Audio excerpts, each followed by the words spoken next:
অনেকক্ষণ থেকে শ্রুতিমাকে দেখতে পাচ্ছি না। কই দেখি তো আমার শ্রুতিমা কি করছে। শ্রুতিমা, তুমি কি করছো? চিকেন রান্না করছি। তুমি চিকেন রান্না করছো? তুমি ওগুলো কি বাড়ছো? মশলা বাটছি। এগুলো মশলা? এগুলো চিকেনে দেওয়া হয় বুঝি? হ্যাঁ। কই দেখি তোমার মুখটা একবার। এগুলো চিকেনে দেওয়া হয়? হ্যাঁ। এগুলো চিকেনে দেবে? তুমি চিকেন রান্না করতে পারো? এইটুকু একটা বাচ্চা। ঘি? এরকম ঘি হয় বন্ধুরা? তোমরা কেউ জানো এটা ঘি? দেখো কেমন দুই হাতে করে পাতা বেটেছে, বলছে এটা নাকি মাংসতে দেবে। এটা কি ঘি? আবার একবার দেখিয়ে দাও মুখটা বন্ধুদিকে প্লিজ। ওই দেখি একবার তাকাও, এদিকে তাকাও না। কেমন কি রান্না করছো দেখাও। মানে হাঁড়িতে কি ভরা আছে? এগুলো কি খেয়েছো? জল? ওগুলোতে কি খেয়েছো? কি ভরা ছিল বলো তো?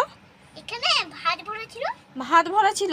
না না, তা বলছি না। হাঁড়িতে কি ভরা ছিল? কি এনেছিল তোমার বাবা? বাবা আইসক্রিম এনেছিল। হাঁড়ি আইসক্রিম? হাঁড়ি আইসক্রিম খেয়েছো তুমি? দিয়ে ওগুলো তো এখন ভাত রান্না করছো। আর ওটা কি বাটছো? ওটা মশলা বাটছো হাতে করে? লঙ্কা বাটছো নাকি কাঁচা? ঠিক আছে, তুমি রান্না করো তাহলে। রান্নার পর তোমার বন্ধুদিকে দিয়ে দিও, খেয়ে নেবে। ঠিক আছে, টাটা। টাটা মাম্মা।